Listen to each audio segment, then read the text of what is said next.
Chapter 4 of Peter Pan by J.M. Barrie. The Flight. Second to the right and straight on till morning. That, Peter had told Wendy, was the way to the Neverland.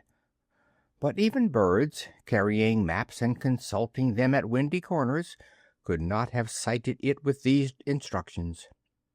Peter, you see, just said anything that came into his head. At first his companions trusted him implicitly, and so great were the delights of flying that they wasted time circling round church spires or any other tall object on the way that took their fancy. John and Michael raced, Michael getting a start. They recalled with contempt that not so long ago they had thought themselves fine fellows for being able to fly round a room. Not long ago. But how long ago? They were flying over the sea before the thought began to disturb Wendy seriously. John thought it was their second sea and their third night. Sometimes it was dark and sometimes light, and now they were very cold and again too warm. Did they really feel hungry at times, or were they merely pretending, because Peter had such a jolly new way of feeding them? His way was to pursue birds who had food in their mouths suitable for humans, and snatch it from them. Then the birds would follow and snatch it back, and they would all go chasing each other gaily for miles, parting at last with mutual expressions of goodwill. But Wendy noticed with gentle concern that Peter did not seem to know that this was rather an odd way of getting your bread and butter, nor even that there are other ways. Certainly they did not pretend to be sleepy. They were sleepy, and that was a danger, for the moment they popped off, down they fell. The awful thing was that Peter thought this funny. "There he goes again," he would cry gleefully, as Michael suddenly dropped like a stone. "Save him! Save him!" cried Wendy, looking with horror at the cruel sea far below. Eventually Peter would dive through the air and catch Michael just before he could strike the sea, and it was lovely the way he did it. But he always waited till the last moment, and you felt it was his cleverness that interested him and not the saving of human life. Also, he was fond of variety, and the sport that engrossed him for one moment would suddenly cease to engage him. So there was always the possibility that the next time you fell he would let you go.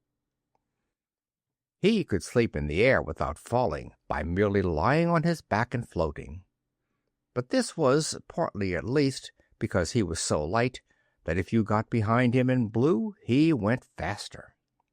"Do be more polite to him," Wendy whispered to John when they were playing. "Follow my leader." "Then tell him to stop showing off," said John. When playing Follow My Leader, Peter would fly close to the water and touch each shark's tail in passing, just as in the street you may run your finger along an iron railing. They could not follow him in this with much success, so perhaps it was rather like showing off, especially as he kept looking behind to see how many tails they missed. "You must be nice to him," Wendy impressed on her brothers. "What would we do if he were to leave us?" "We could go back," Michael said. "How could we ever find our way back without him?" "Well, then we could go on," said John. "That is the awful thing, John. We should have to go on, for we don't know how to stop." That was true. Peter had forgotten to show them how to stop.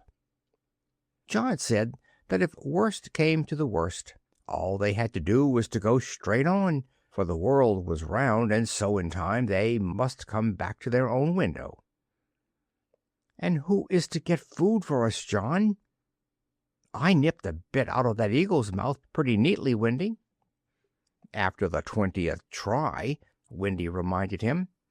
"And even though we became good at picking up food, see how we bump against clouds and things if he is not near to give us a hand." Indeed, they were constantly bumping.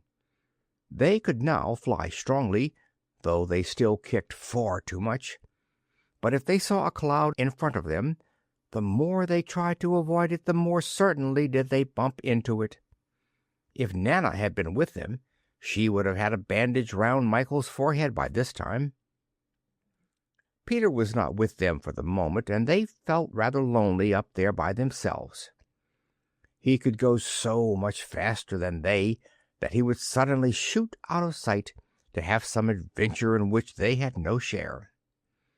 He would come down laughing over something fearfully funny he had been saying to a star, but he had already forgotten what it was, or he would come up with mermaid scales still sticking to him, and yet not be able to say for certain what had been happening.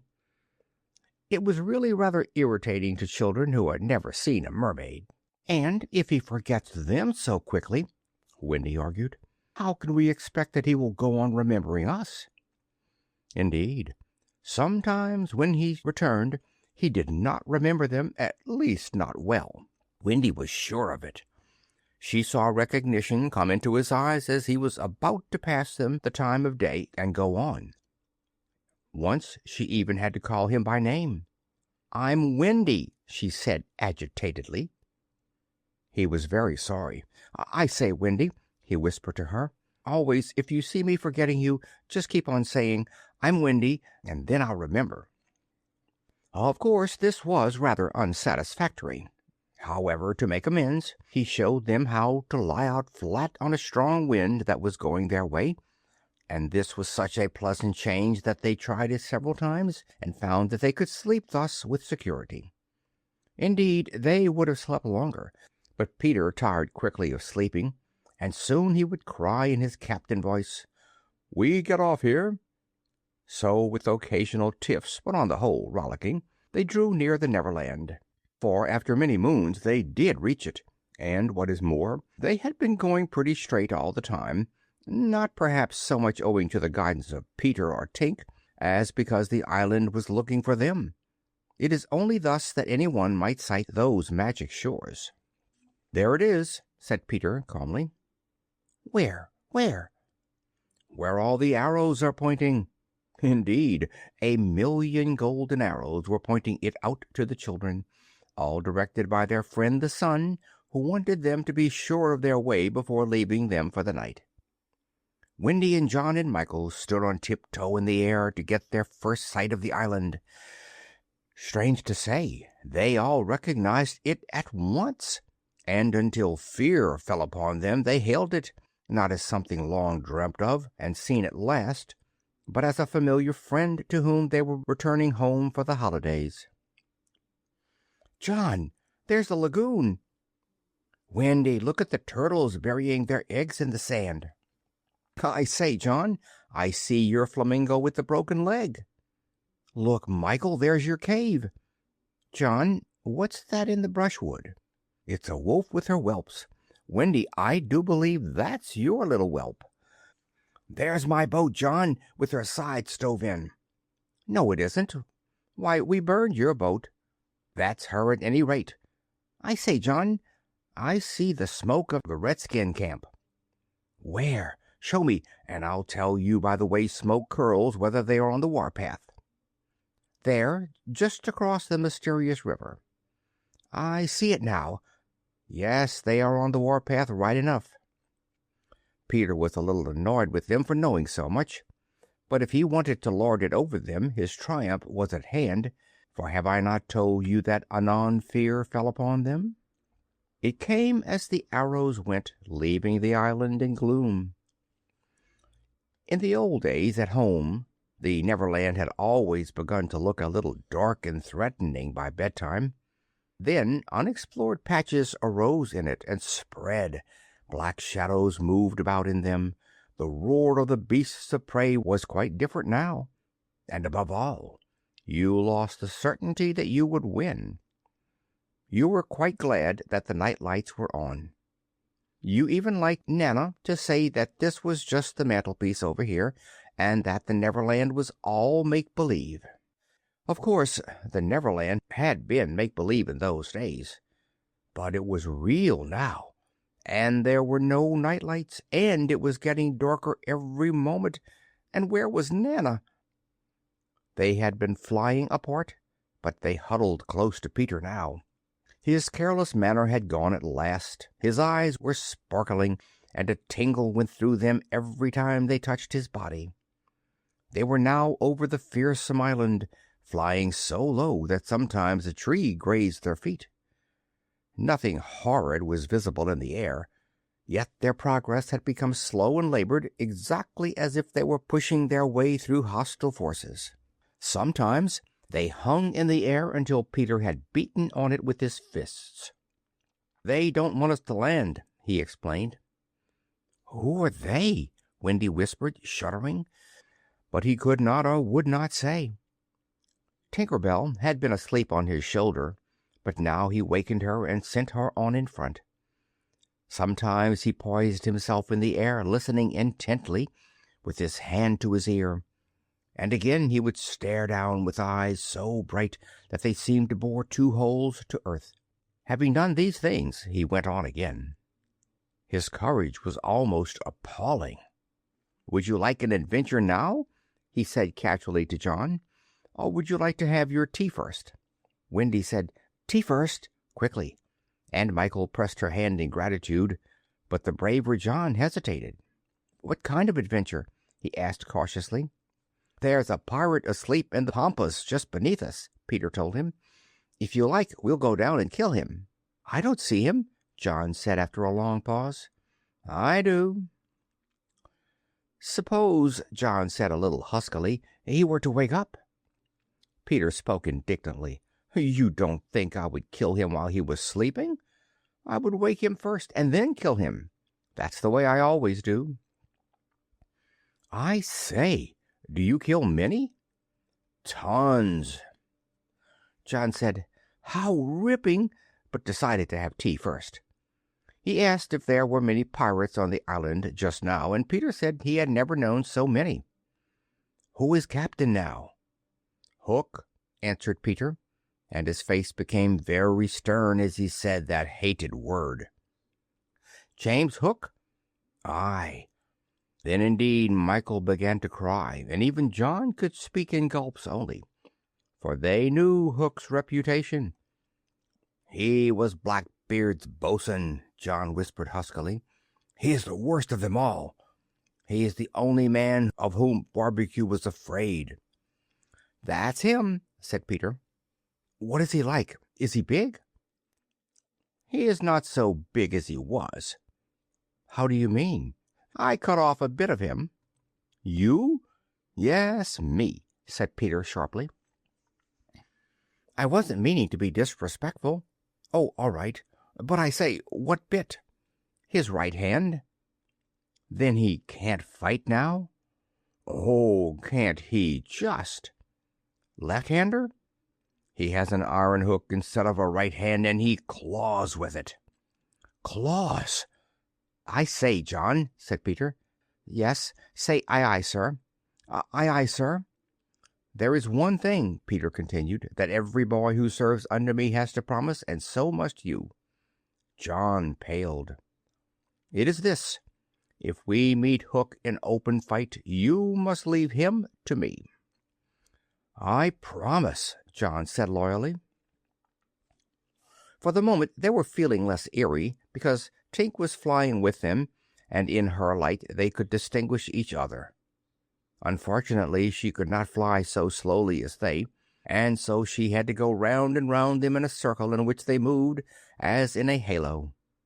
Wendy quite liked it, until Peter pointed out the drawbacks. "She tells me," he said, "that the pirates sighted us before the darkness came, and got Long Tom out." "The big gun?" "Yes, and of course they must see her light, and if they guess we are near it they are sure to let fly."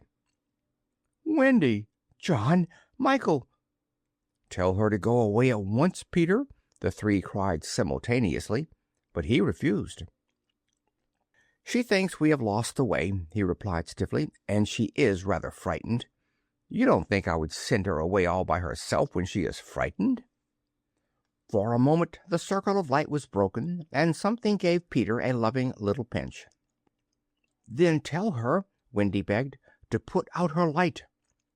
She can't put it out. That is about the only thing fairies can't do. It just goes out of itself when she falls asleep, same as the stars. Then tell her to sleep at once, John almost ordered. She can't sleep except when she's sleepy. It is the only other thing fairies can't do. Seems to me, growled John, these are the only two things worth doing. Here he got a pinch, but not a loving one. If only one of us had a pocket, Peter said, we could carry her in it. However, they had set off in such a hurry that there was not a pocket between the four of them. He had a happy idea. John's hat. Tink agreed to travel by hat if it was carried in the hand. John carried it, though she had hoped to be carried by Peter. Presently Wendy took the hat, because John said it struck against his knees as he flew, and this, as we shall see, led to mischief, for Tinker Bell hated to be under an obligation to Wendy. In the black topper the light was completely hidden, and they flew on in silence. It was the stillest silence they had ever known, broken once by a distant lapping, which Peter explained was the wild beasts drinking at the ford, and again by a rasping sound that might have been the branches of trees rubbing together, but he said it was the redskins sharpening their knives. Even these noises ceased. To Michael the loneliness was dreadful. "If only something would make a sound!" he cried. As if in answer to his request, the air was rent by the most tremendous crash he had ever heard. The pirates had fired Long Tom at them. The roar of it echoed through the mountains, and the echoes seemed to cry savagely, "Where are they? Where are they? Where are they?" Thus sharply did the terrified three learn the difference between an island of make-believe and the same island come true. When at last the heavens were steady again, John and Michael found themselves alone in the darkness. John was treading the air mechanically, and Michael, without knowing how to float, was floating. Are you shot?" John whispered tremulously. "I haven't tried yet," Michael whispered back. We know now that no one had been hit. Peter, however, had been carried by the wind of the shot far out to sea, while Wendy was blown upwards with no companion but Tinker Bell. It would have been well for Wendy if at that moment she had dropped the hat. I don't know whether the idea came suddenly to Tink, or whether she had planned it on the way, but she at once popped out of the hat and began to lure Wendy to her destruction. Tink was not all bad, or rather she was all bad just now, but on the other hand, sometimes she was all good. Fairies have to be one thing or the other, because being so small, they unfortunately have room for one feeling only at a time. They are, however, allowed to change, only it must be a complete change. At present, she was full of jealousy of Wendy. What she said in her lovely tinkle Wendy could not, of course, understand, and I believe some of it was bad words. But it sounded kind, and she flew back and forward, plainly meaning, "Follow me, and all will be well." What else could poor Wendy do? She called to Peter and John and Michael, and got only mocking echoes in reply. She did not yet know that Tink hated her with the fierce hatred of a very woman. And so, bewildered, and now staggering in her flight, she followed Tink to her doom. End of Chapter 4.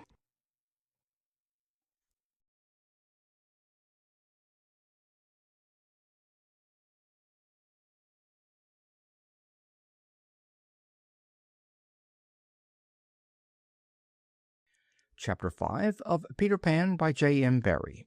The Island Come True. Feeling that Peter was on his way back, the Neverland had again woke into life. We ought to use the pluperfect and say wakened, but woke is better and was always used by Peter. In his absence things are usually quiet on the island. The fairies take an hour longer in the morning, the beasts attend to their young, The redskins feed heavily for 6 days and nights, and when pirates and lost boys meet, they merely bite their thumbs at each other. But with the coming of Peter, who hates lethargy, they are under way again. If you put your ear to the ground now, you would hear the whole island seething with life. On this evening, the chief forces of the island were disposed as follows. The lost boys were out looking for Peter. The pirates were out looking for the lost boys. The redskins were out looking for the pirates, and the beasts were out looking for the redskins. They were going round and round the island, but they did not meet, because all were going at the same rate. All wanted blood, except the boys, who liked it as a rule, but tonight were out to greet their captain. The boys on the island vary, of course, in numbers, according as they get killed and so on, and when they seem to be growing up, which is against the rules, Peter thins them out, but at this time there were 6 of them, counting the twins as 2. Let us pretend to lie here among the sugar cane and watch them as they steal by in single file, each with his hand on his dagger. They are forbidden by Peter to look in the least like him, and they wear the skins of the bears slain by themselves, in which they are so round and furry that when they fall they roll. They have therefore become very sure-footed. The first to pass is Toodles. Not the least brave, but the most unfortunate of all that gallant band. He had been in fewer adventures than any of them, because the big things constantly happened just when he had stepped round the corner. All would be quiet. He would take the opportunity of going off to gather a few sticks for firewood, and then, when he returned, the others would be sweeping up the blood. This ill luck had given a gentle melancholy to his countenance, but instead of souring his nature, had sweetened it, so that he was quite the humblest of the boys. Poor kind Toodles, there is danger in the air for you tonight. Take care lest an adventure is now offered you, which, if accepted, will plunge you in deepest woe. Toodles, the fairy Tink, who is bent on mischief this night, is looking for a tool, and she thinks you are the most easily tricked of the boys. 'Ware Tinker Bell. Would that he could hear us, but we are not really on the island, and he passes by biting his knuckles. Next comes Nibs, the gay and debonair, followed by Slightly, who cuts whistles out of the trees and dances ecstatically to his own tunes. Slightly is the most conceited of the boys. He thinks he remembers the days before he was lost, with their manners and customs, and this has given his nose an offensive tilt. Curly is fourth. He is a pickle, and so often has he had to deliver up his person when Peter said sternly, "Stand forth, the one who did this," that now, at the command, he stands forth automatically, whether he has done it or not. Last come the twins, who cannot be described because we should be sure to be describing the wrong one. Peter never quite knew what twins were, and his band were not allowed to know anything he did not know, so these two were always vague about themselves, and did their best to give satisfaction by keeping close together in an apologetic sort of way. The boys vanish in the gloom, and after a pause, but not a long pause, for things go briskly on the island, come the pirates on their track. We hear them before they are seen, and it is always the same dreadful song. "Avast belay, yo-ho, heave to, a-pirating we go, and if we're parted by a shot, we're sure to meet below." A more villainous-looking lot never hung in a row on execution dock. Here, a little in advance, ever and again with his head to the ground listening, his great arms bare, pieces of 8 in his ears as ornaments, is the handsomest Italian Cecco, who cut his name in letters of blood on the back of the governor of the prison at Gao. That gigantic black behind him has had many names since he dropped the one with which dusky mothers still terrified their children on the banks of the Guajamo. Here is Bill Jukes, every inch of him tattooed, the same Bill Jukes who got 6 dozen on the Walrus from Flint before he would drop the bag of moidores, and Cookson, said to be Black Murphy's brother, but this was never proved, and Gentleman Starkey, once an usher in a public school, and still dainty in his ways of killing, and Skylights, Morgan's Skylights, and the Irish boatswain Smee, an oddly genial man, who stabbed, so to speak, without offence, and was the only nonconformist in Hook's crew, and Noodler, whose hands were fixed on backwards, and Robert Mullins and Alf Mason and many other ruffian long known and feared on the Spanish Main. In the midst of them, the blackest and largest in that dark setting, reclined James Hook, or as he wrote himself, Jay's Hook, of whom it is said he was the only man that the sea cook feared. He lay at his ease in a rough chariot, drawn and propelled by his men, and instead of a right hand he had the iron hook, with which ever and anon he encouraged them to increase their pace. As dogs this terrible man treated and addressed them, and as dogs they obeyed him. In person he was cadaverous and black-avised, and his hair was dressed in long curls, which at a little distance looked like black candles, and gave a singularly threatening expression to his handsome countenance. His eyes were of the blue of the forget-me-not, and of a profound melancholy, save when he was plunging his hook into you, at which time 2 red spots appeared in them and lit them up horribly.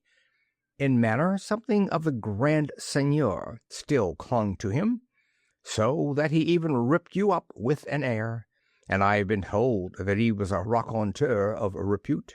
He was never more sinister than when he was most polite, which is probably the truest test of breeding, and the elegance of his diction, even when he was swearing, no less than the distinction of his demeanor, showed him one of a different caste from his crew. A man of indomitable courage, it was said that the only thing he shied at was the sight of his own blood, which was thick and of an unusual color. In dress he sometimes aped the attire associated with the name of Charles II, having heard it said in some earlier period of his career that he bore a strange resemblance to the ill-fated Stuarts, and in his mouth he had a holder of his own contrivance, which enabled him to smoke 2 cigars at once. But undoubtedly the grimmest part of him was his iron claw. Let us now kill a pirate to show Hook's method. Skylights will do. As they pass, Skylights lurches clumsily against him, ruffling his lace collar. The hook shoots forth. There is a tearing sound and one screech. Then the body is kicked aside and the pirates pass on. He has not even taken the cigars from his mouth. Such is the terrible man against whom Peter Pan is pitted. Which will win? On the trail of the pirates, stealing noiselessly down the warpath, which is not visible to inexperienced eyes, come the redskins, every one of them with his eyes peeled. They carry tomahawks and knives, and their naked bodies gleam with paint and oil. Strung around them are scalps of boys as well as of pirates, for these are the Pickaninny tribe, and not to be confused with the softer-hearted Delawares or the Hurons. In the van, on all fours, is Great Big Little Panther, a brave of so many scalps that in his present position they somewhat impede his progress. Bringing up the rear, the place of greatest danger, comes Tiger Lily, proudly erect, a princess in her own right. She is the most beautiful of dusky Dianas, and the belle of the Pickaninnies, coquettish, cold, and amorous by turns. There is not a brave who would not have the wayward thing to wife, but she staves off the altar with a hatchet. Observe how they pass over fallen twigs without making the slightest noise. The only sound to be heard is their somewhat heavy breathing. The fact is that they are all a little fat just now, after the heavy gorging, but in no time they will work this off. For the moment, however, it constitutes their chief danger. The redskins disappear as they have come, like shadows, and soon their place is taken by the beasts. A great and motley procession. Lions, tigers, bears, and the innumerable smaller savage things that flee from them. For every kind of beast, and more particularly all the man-eaters, live cheek by jowl on the favored island. Their tongues are hanging out. They are hungry tonight. When they have passed, comes the last figure of all, a gigantic crocodile. We shall see for whom she is looking presently. The crocodile passes, but soon the boys appear again, for the procession must continue indefinitely until one of the party stops or changes its pace. Then quickly they will all be on top of each other. All are keeping a sharp lookout in front, but none suspects that the danger may be creeping up from behind. This shows how real the island was. The first to fall out of the moving circle was the boys. They flung themselves downward on the sward close to their underground home.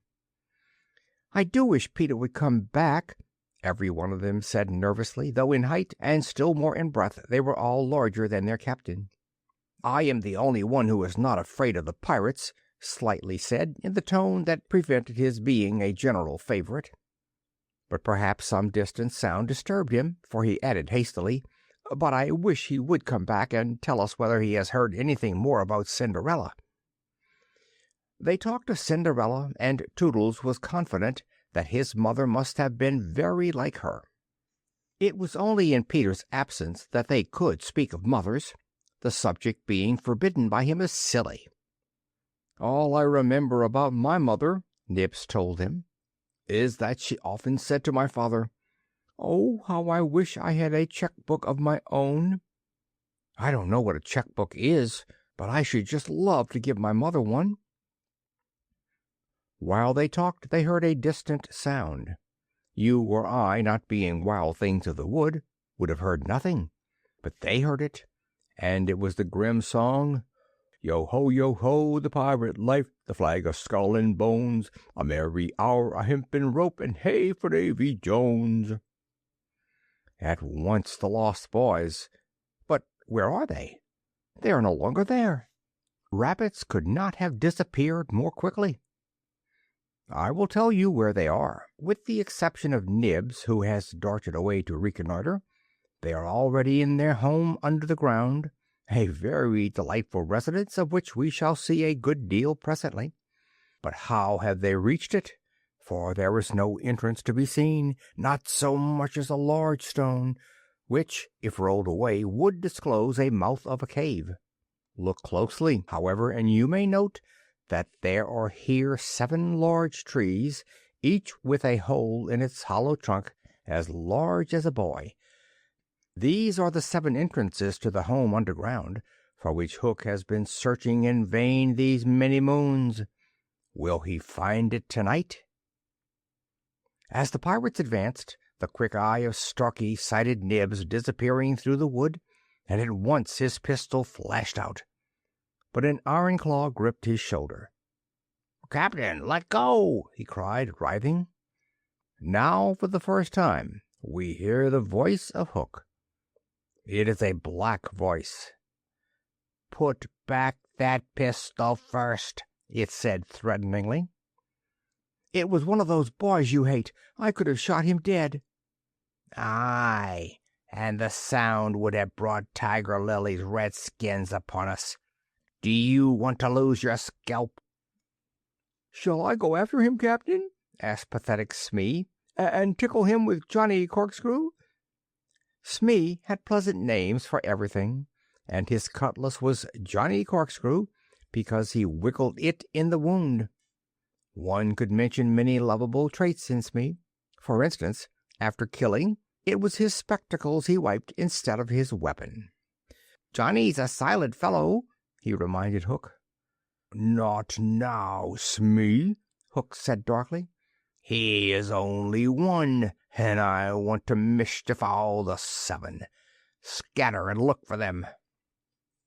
The pirates disappeared among the trees, and in a moment their captain and Smee were alone. Hook heaved a heavy sigh, and I know not why it was. Perhaps it was because of the soft beauty of the evening, but there came over him a desire to confide to his faithful bo'sun the story of his life. He spoke long and earnestly, but what it was all about, Smee, who was rather stupid, did not know in the least. Anon he caught the word Peter. "Most of all," Hook was saying passionately, "I want their Captain Peter Pan. 'Twas he cut off my arm." He brandished the hook threateningly. "I've waited long to shake his hand with this. Oh, I'll tear him." "And yet," said Smee, "I have often heard you say that hook was worth a score of hands for combing the hair and other homely uses." "Aye," the captain answered.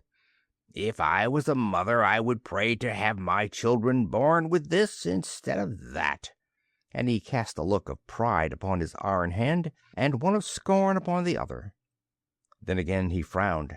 "Peter flung my arm," he said, wincing, "to a crocodile that happened to be passing by." "I have often," said Smee, "noticed your strange dread of crocodiles." "Not of crocodiles," Hook corrected him, "but of that one crocodile." He lowered his voice. "It liked my arm so much, Smee, that it has followed me ever since, from sea to sea and from land to land, licking its lips for the rest of me." "In a way," said Smee, "it's sort of a compliment." "I want no such compliments," Hook barked petulantly. "I want Peter Pan, who first gave the brute its taste for me." He sat down on a large mushroom, and now there was a quiver in his voice. "Smee," he said huskily, "that crocodile would have had me before this, but by a lucky chance it swallowed a clock which goes tick, tick inside it, and so before it can reach me I hear the tick and bolt." He laughed, but in a hollow way. "Some day," said Smee, "the clock will run down, and then he'll get you." Hook wetted his dry lips. "Aye," he said, "that's the fear that haunts me." Since sitting down he had felt curiously warm. "Smee," he said, "this seat is hot." He jumped up. "Odds bods, hammer and tongs, I'm burning." They examined the mushroom, which was of a real size and solidity unknown on the mainland. They tried to pull it up, and it came away at once in their hands, for it had no root. Stranger still, smoke began at once to ascend. The pirates looked at each other. "A chimney!" they both exclaimed. They had indeed discovered the chimney of the home underground. It was the custom of the boys to stop it with a mushroom when enemies were in the neighborhood. Not only smoke came out of it, there were also children's voices, for so safe did the boys feel in their hiding place that they were gaily chattering. The pirates listened grimly and then replaced the mushroom. They looked around them and noted the holes in the 7 trees. "Did you hear them say Peter Pan's from home?" Smee whispered, fidgeting with Johnny Corkscrew. Hook nodded. He stood for a long time, lost in thought, and at last a curdling smile lit up his swarthy face. Smee had been waiting for it. "Unrip your plan, Captain," he cried eagerly. "To return to the ship," Hook replied slowly through his teeth, "and cook a large, rich cake of a jolly thickness, with green sugar on it. There can be but one room below, for there is but one chimney. The silly moles had not the sense to see that they did not need a door apiece. That shows they have no mother. We'll leave the cake on the shore of the mermaids' lagoon. These boys are always swimming about there, playing with the mermaids.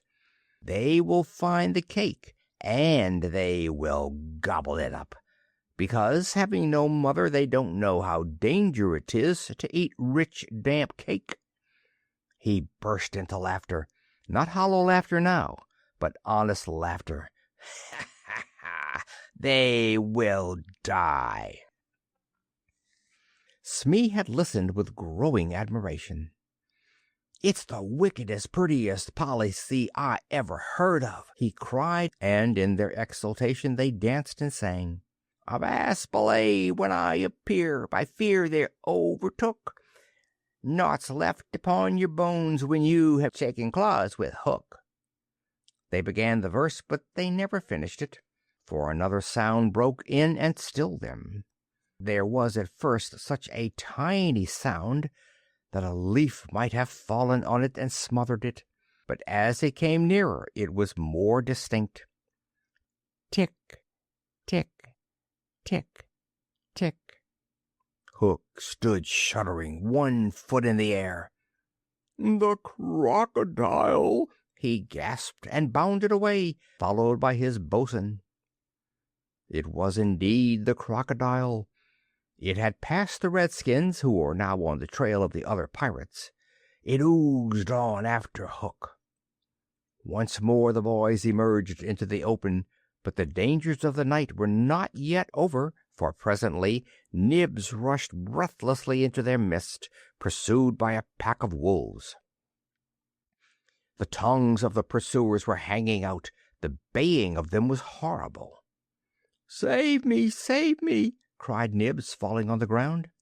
"But what can we do? What can we do?"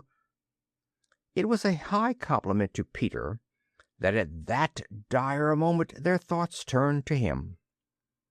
"What would Peter do?" they cried simultaneously. Almost in the same breath they cried, "Peter would look at them through his legs." And then, "Let us do what Peter would do." It is quite the most successful way of defying wolves, and as one boy they bent and looked through their legs.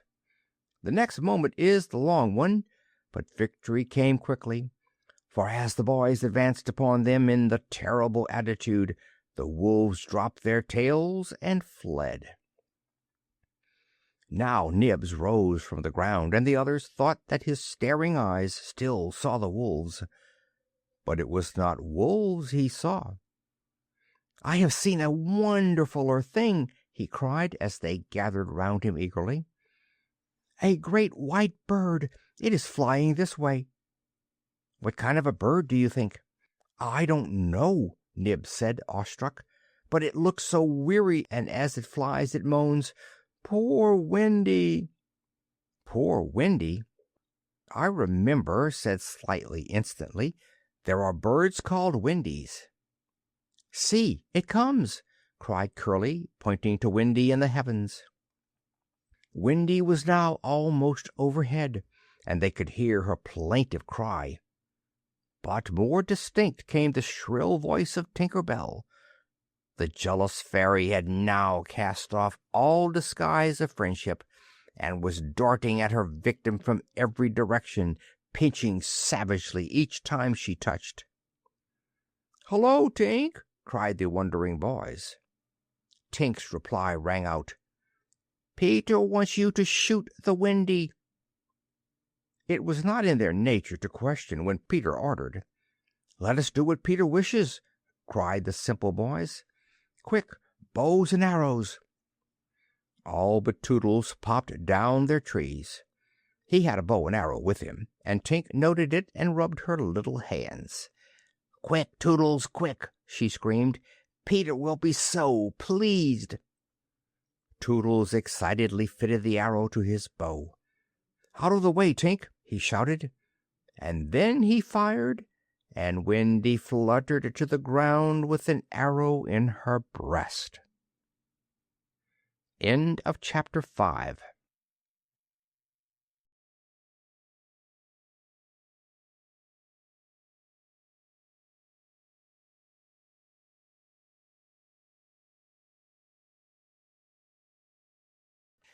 Chapter 6 of Peter Pan by J.M. Barrie. The Little House. Foolish Toodles was standing like a conqueror over Wendy's body when the other boys sprang armed from their trees. "You are too late," he cried proudly. "I have shot the Wendy. Peter will be so pleased with me." Overhead Tinker Bell shouted, "Silly ass!" and darted into hiding. The others did not hear her. They had crowded round Wendy, and as they looked, a terrible silence fell upon the wood. If Wendy's heart had been beating, they would all have heard it. Slightly was the first to speak. "This is no bird," he said in a scared voice. "I think this must be a lady." "A lady?" said Toodles, and fell a-trembling. "And we have killed her," Nibs said hoarsely. They all whipped off their caps. "Now I see," Curly said. "Peter was bringing her to us." He threw himself sorrowfully on the ground. "A lady to take care of us at last," said one of the twins, "and you have killed her." They were sorry for him, but sorrier for themselves, and when he took a step nearer them they turned from him. Toodle's face was very white, but there was a dignity about him now that had never been there before. "I did it," he said, reflecting. "When ladies used to come to me in dreams, I said, 'Pretty mother, pretty mother.' But when at last she really came, I shot her." He moved slowly away. "Don't go," they called in pity. "I must," he answered, shaking. "I'm so afraid of Peter." It was at this tragic moment that they heard a sound which made the heart of every one of them rise to his mouth. They heard Peter crow. "Peter!" they cried, for it was always thus that he signaled his return. "Hide her!" they whispered, and gathered hastily around Wendy. But Toodles stood aloof. Again that ringing crow, and Peter dropped in front of them. "Greetings, boys!" he cried, and mechanically they saluted, and then again was silence. He frowned. "I am back," he said hotly. "Why do you not cheer?" They opened their mouths, but the cheers would not come. He overlooked it in his haste to tell the glorious tidings. "Great news, boys!" he cried. "I have brought at last a mother for you all." Still no sound, except a little thud from Toodles as he dropped on his knees. "Have you not seen her?" asked Peter, becoming troubled. "She flew this way." "Ah me!" one voice said, and another said, "Oh, mournful day!" Toodles rose. "Peter," he said quietly, "I will show her to you." And when the others would still have hidden her, he said, "Back, twins, let Peter see." So they all stood back and let him see, and after he had looked for a little while he did not know what to do next. "She is dead," he said uncomfortably. "Perhaps she is frightened at being dead." He thought of hopping off in a comic sort of way till he was out of sight of her, and then never going near the spot any more. They would all have been glad to follow if he had done this. But there was the arrow.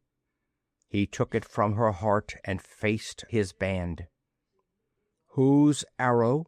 he demanded sternly. "Mine, Peter," said Toodles on his knees. "Oh, dastard hand!"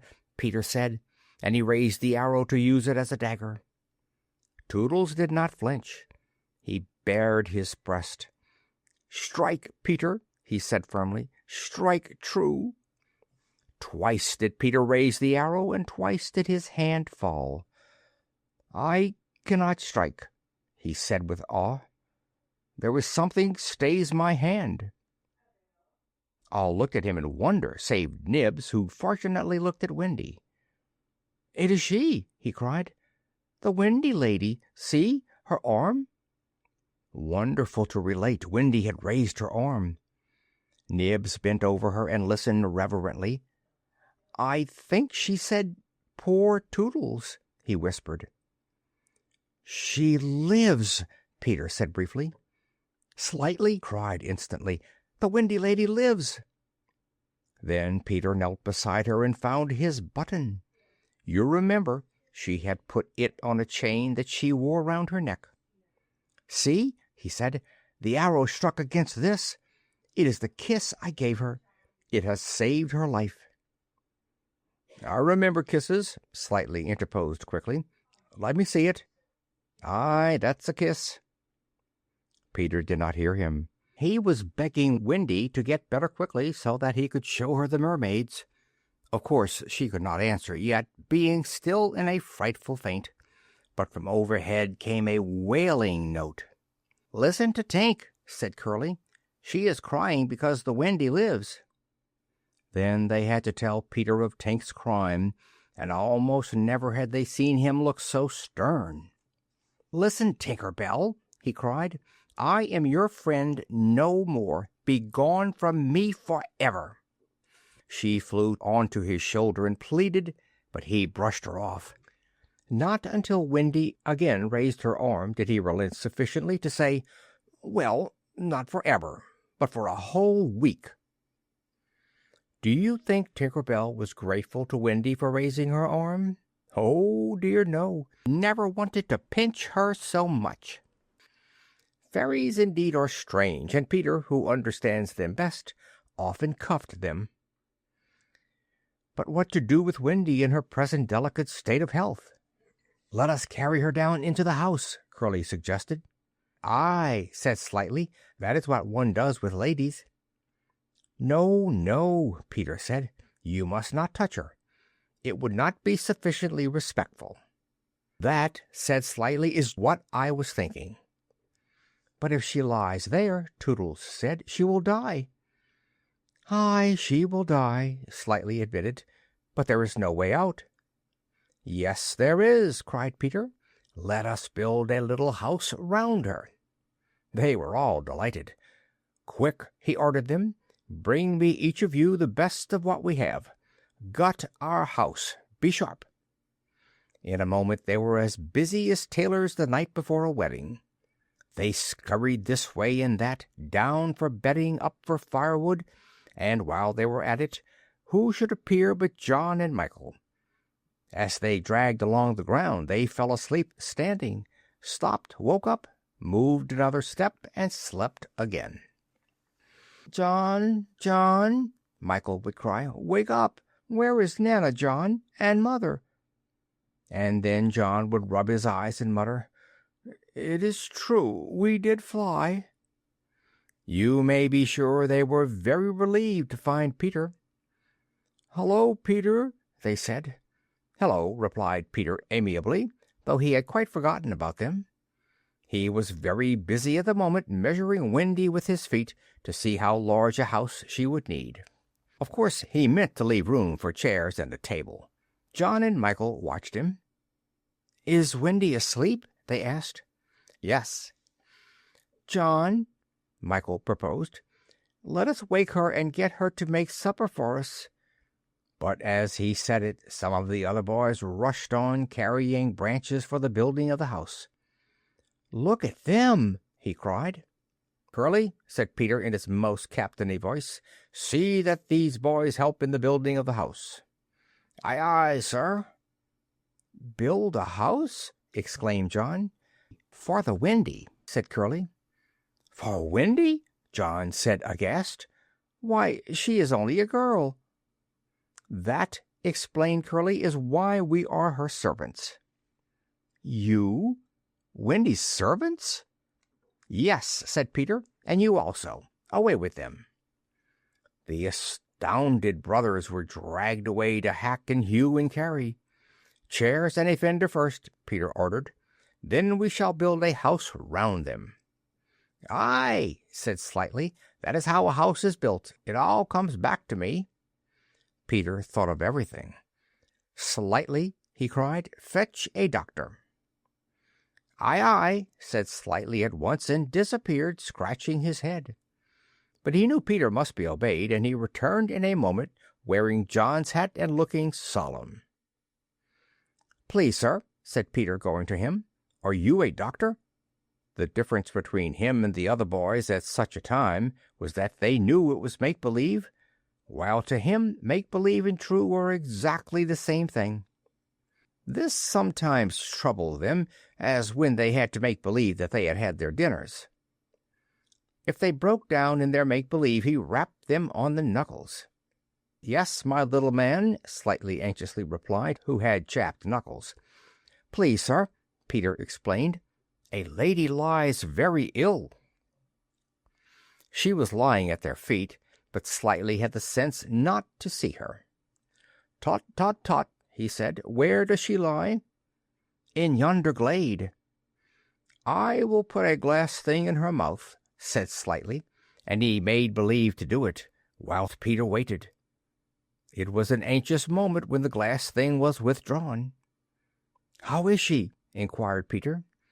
"Tut, tut, tut," said Slightly. "This has cured her." "I am glad," Peter cried. "I will call again in the evening," Slightly said. "Give her beef tea out of a cup with a spout to it." But after he had returned the hat to John, he blew big breaths, which was his habit on escaping from a difficulty. In the meantime, the wood had been alive with the sound of axes. Almost everything needed for a cozy dwelling already lay at Wendy's feet. "If only we knew," said one, "the kind of house she likes best." "Peter," shouted another, "she is moving in her sleep." "Her mouth opens," cried a third, looking respectfully into it. "Oh, lovely!" "Perhaps she is going to sing in her sleep," said Peter. "Wendy, sing the kind of house you would like to have." Immediately, without opening her eyes, Wendy began to sing. "I wish I had a pretty house, the littlest ever seen, with funny little red walls and a roof of mossy green." They gurgled with joy at this, for by the greatest good luck the branches they had brought were sticky with red sap, and all the ground was carpeted with moss. As they rattled up the little house, they broke into song themselves. "We've built the little walls and roof, and made a lovely door, so tell us, Mother Wendy, what are you wanting more?" To this she answered greedily, "Oh, really, next I think I'll have gay windows all about, with roses peeping in, you know, and babies peeping out." With a blow of their fists they made windows, and large yellow leaves were the blinds. But roses! "Roses!" cried Peter sternly. Quickly they made believe to grow the loveliest roses up the walls. "Babies?" To prevent Peter ordering babies, they hurried into song again. "We've made the roses peeping out, the babies are at the door. We cannot make ourselves, you know, 'cause we've been made before." Peter, seeing this to be a good idea, at once pretended that it was his own. The house was quite beautiful, and no doubt Wendy was very cozy within, though of course they could no longer see her. Peter strode up and down, ordering finishing touches. Nothing escaped his eagle eyes. Just when it seemed absolutely finished, "There's no knocker on the door," he said. They were very ashamed, but Toodles gave the sole of his shoe, and it made an excellent knocker. Absolutely finished now, they thought. Not a bit of it. "There's no chimney," Peter said. "We must have a chimney." "It certainly does need a chimney," said John importantly. This gave Peter an idea. He snatched the hat off John's head, knocked out the bottom, and put the hat on the roof. The little house was so pleased to have such a capital chimney that, as if to say thank you, smoke immediately began to come out of the hat. Now, really and truly, it was finished. Nothing remained to do but to knock. All look your best, Peter warned them. First impressions are awfully important. He was glad no one asked him what first impressions are. They were all too busy looking their best. He knocked politely, and now the wood was as still as the children. Not a sound to be heard except from Tinker Bell, who was watching from a branch and openly sneering. What the boys were wondering was, would anyone answer the knock? If a lady, what would she be like? The door opened, and a lady came out. It was Wendy. They all whipped off their hats. She looked properly surprised, and this was just how they had hoped she would look. "Where am I?" she said. Of course, Slightly was the first to get his word in. "Wendy, lady," he said rapidly, "for you we built this house." "Oh, say you're pleased," cried Nibs. "Lovely, darling house," Wendy said, and they were the very words they had hoped she would say. "And we are your children," cried the twins. They all went on their knees, and holding out their arms cried, "Oh, Wendy, lady, be our mother." "Ought I?" Wendy said, all shining. "Of course it's frightfully fascinating, but you see I am only a little girl. I have no real experience." "That doesn't matter," said Peter, as if he were the only person present who knew all about it, though he was really the one who knew least.